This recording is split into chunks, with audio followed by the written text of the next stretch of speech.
राजस्थान के गहन रेगिस्तान में एक बहुत पुराना और वीरान किला था, कर्णगढ़ दुर्ग। आज वो सिर्फ खंडहर रह गया है, लेकिन सदियों पहले यहाँ राज करती थी एक बेहद सुंदर, शक्तिशाली और रहस्यमयी रानी, मृत्यु रानी वासंती। इतिहास की किताबों में उसका नाम शायद ना हो, लेकिन गांव वालों के दिलों में उसकी कहानी आज भी जिंदा है। वासंती बचपन से ही अलग थी। उसकी आंखों में कुछ था, गहराई, डर और सवाल। वो किसी और की तरह हंसती नहीं थी। कोई भी दर्पण उसके सामने टिकता नहीं था। या तो टूट जाता या उसमें कोई और चेहरा दिखाई देता। उसे बचपन से तांत्रिक शक्तियों की ओर खिंचाव था। जब उसकी उम्र मात्र 12 थी, वो रातों में महल से निकलकर काली पहाड़ियों में जाया करती थी। वहां एक गुफा थी जहां कोई और नहीं जाता। लोग कहते थे वहां कालनाथ नाम का एक महान मगर शापित तांत्रिक आत्मा के रूप में बंद है, और रानी वासंती उससे बातें करती थी। उस तांत्रिक ने रानी से कहा, तू इस दुनिया से परे है, तू इस जीवन की नहीं, मृत्यु की रानी है। वासंती को यह सुनकर डर नहीं लगा। उसे लगा यही उसकी पहचान है। धीरे धीरे वो तांत्रिक विद्या सीखने लगी। काले यंत्र, मृत हाथियों की हड्डियां, चक्र बंधन और तंत्र बलि। उसे अब ये सब साधारण लगने लगा। राजा कर्ण सिंह, वासंती का पति, एक वीर योद्धा था। वो वासंती से बेहद प्रेम करता था। शुरू में सब ठीक था, मगर धीरे धीरे उसे एहसास हुआ कि वासंती हर रोज किसी ना किसी नौकर, रक्षक या महलवासी को गायब करवा रही है। जब राजा ने पूछा, वासंती ने कहा, यह सब तुम्हारे राज्य की भलाई के लिए है। जो गायब हो रहे हैं वो तुझसे वफादार नहीं थे। मगर सच कुछ और था। वासंती बलि दे रही थी, हर महीने एक मनुष्य की बलि, ताकि वो मृत्यु तंत्र को पूर्ण कर सके। उसे चाहिए थी अमरता, लेकिन जीते हुए रूप में नहीं। वो मृत्यु के बाद अमर होना चाहती थी। एक ऐसी आत्मा बनना चाहती थी जिसे कोई बांध न सके। राजा को जब सच्चाई पता चली, उसने उसे रोकने की कोशिश की। एक दिन जब वासंती बलि देने के लिए महल के गुप्त तहखाने में गई, राजा ने वहां पहुंचकर सब रोक दिया।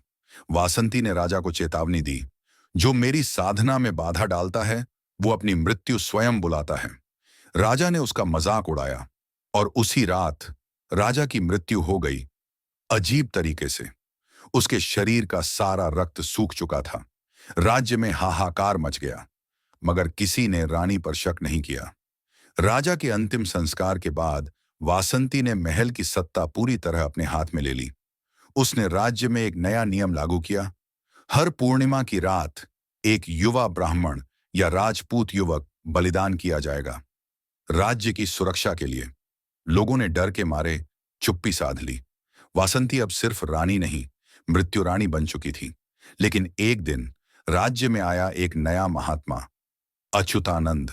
वो सिद्ध योगी था। उसने वासंती की शक्तियां पहचान ली। वो महल में गया और बोला, तू जो कर रही है वो इस धरती की मर्यादा के विपरीत है। तू अमृता नहीं, सिर्फ अभिशाप कमा रही है। वासंती हंसी, मेरे लिए धरती की मर्यादा कोई मायने नहीं रखती। मैं काल की पत्नी हूं, मृत्यु की अधिष्ठात्री हूं।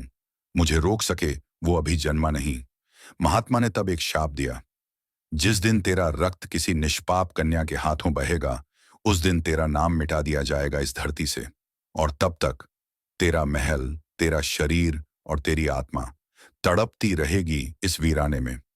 वासंती ने गुस्से में आकर उसकी आंखें निकाल दी और उसे जिंदा दीवार में छिनवा दिया। कुछ महीनों बाद राज्य में सूखा पड़ा। फिर महामारी फैली। लोग एक एक कर मरने लगे। चारों तरफ हाहाकार था। वासंती अब दिन में नहीं दिखती थी। वो बस रातों में काली साड़ी में महल के गलियारों में घूमती। हर पूर्णिमा की रात एक और बलि चढ़ती। आखिर एक दिन कुछ बचे हुए सैनिकों और राजपुरोहित ने मिलकर उस गुफा को ढूंढ निकाला जहां से वासंती अपनी शक्ति लेती थी। उन्होंने तांत्रिक मंत्रों से उस गुफा को सील कर दिया। वासंती की शक्ति का स्रोत टूट गया। उस रात वासंती के शरीर में भयानक दर्द उठा। उसने चीखते हुए खुद को महल की ऊपरी मीनार से नीचे फेंक दिया, मगर उसकी आत्मा मर नहीं सकी। वर्तमान समय में एक इतिहास छात्रा श्रुति मिश्रा अपनी रिसर्च के लिए राजस्थान आई। उसे पुरानी पांडुलिपियों में वासंती की कहानी मिली। बाकी इतिहासकारों ने उसे मनगढ़ंत कहा, मगर उसे यकीन था कि इसके पीछे कोई सच्चाई है। उसने कर्णगढ़ के खंडहरों की खुदाई शुरू की। वो अकेले महल के अंदर गई और उसे मिला वो पुराना दरवाजा जिसके पीछे गुप्त तहखाना था।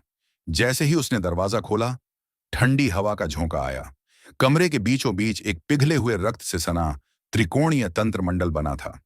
श्रुति ने जैसे ही कदम अंदर रखा, सब दरवाजे अपने आप बंद हो गए। चारों तरफ अंधेरा छा गया। तभी हवा में एक आवाज गूंजी, तू आई है मेरी मृत्यु लिखने। तू सोचती है तुझ में वो शक्ति है। श्रुति कांप गई, लेकिन डरते हुए भी बोली, तेरी शक्तियां अब खत्म हो चुकी हैं। मैं वो कन्या हूं जिसकी हथेली में शुद्ध रक्त है। तेरा शाप आज समाप्त होगा। तभी एक परछाई प्रकट हुई, वासंती। अब वह इंसान नहीं रही थी। उसका चेहरा आधा जला हुआ, आंखें कोयले जैसी और बाल बिच्छू के जैसे लहराते हुए। श्रुति ने तांत्रिक पुस्तक में पढ़े मंत्र बोले। वासंती की चीखों से महल हिलने लगा। अचानक दीवार से निकली एक आत्मा, अच्युतानंद महात्मा की, और बोला, अब समय है वासंती को मुक्त करने का नहीं, समाप्त करने का। श्रुति ने जैसे ही अपने हाथ से तांत्रिक तलवार उठाई और उसे वासंती के हृदय पर चुभोया, एक विस्फोट हुआ। पूरा महल कांप उठा।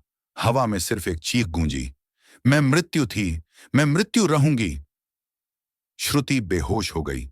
जब होश आया, वह अस्पताल में थी। लोग कहते हैं महल की दीवारें उसी दिन ढह गईं।